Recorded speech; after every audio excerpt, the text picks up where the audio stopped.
Thank you, Honorable Speaker, and let me also have my take on the President's speech, Honorable Speaker. And I'll just begin by first congratulating His Excellency the President, as I also take this opportunity to welcome him again to Parliament. I think those of us who were around this lunchtime, we were glad to welcome His Excellency the President as he joined members of Parliament and senators for lunch. And because, as you witnessed during his speech, he says he promises an administration that will be dedicated to the just and fair governance of all Kenyans. When he visits the precincts of Parliament, he does so not just as a former member of Parliament, but also as the head of state and a friend to this House, and clearly showing his very clear intent to work, as he said during his speech and his address to the nation, in a bipartisan manner for the best interest of the people of Kenya.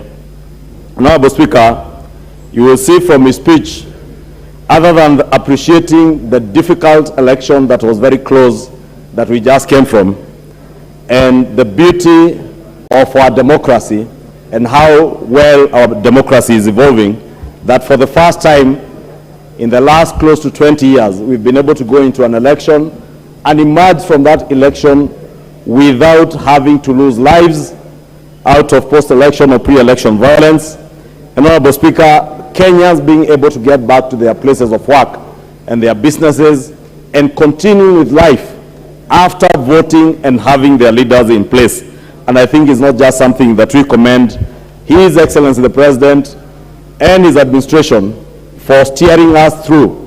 Because I do remember, Mr. Speaker, when we were going through around the country campaigning, His Excellency the President was emphatic that there will be no people throwing stones. There will be no rigging of elections. There will be nobody swearing themselves in, and we shall have a peaceful country after the elections. And I think by God's grace and the gracious people of Kenya, we were able to attain that. And Honorable Speaker, I must commend the people of Kenya that we have set in motion a new trajectory where we go into elections, vote in our leaders, and we continue with our lives and expect that those who lose elections accept the results of those elections and move on with life and help those that have won not only to govern but to act in the best interest of Kenya. And that is why even in his address to this House, His Excellency the President was quite clear that he intends to bring legislative agendas to this House that will require a bipartisan approach, because there is nothing in the plan. And when I talk about the plan, I talk about the manifesto of the Kenya Kwanza Coalition. There is nothing that we put in that plan that was there by mistake. There is nothing we put in the plan that was in the interest of anybody within the Kenya Kwanza Coalition.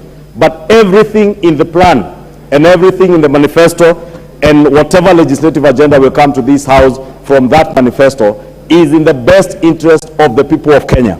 And we are here in the 13th Assembly, Honorable Speaker, as representatives of the people of Kenya. And therefore, I want to ask each and every one of us that whatever legislative agenda that comes here, from the housing agenda that His Excellency the President spoke about here, and if you have listened to His Excellency the President, if you have been watching his actions over the last few days, you can tell that clearly he is very passionate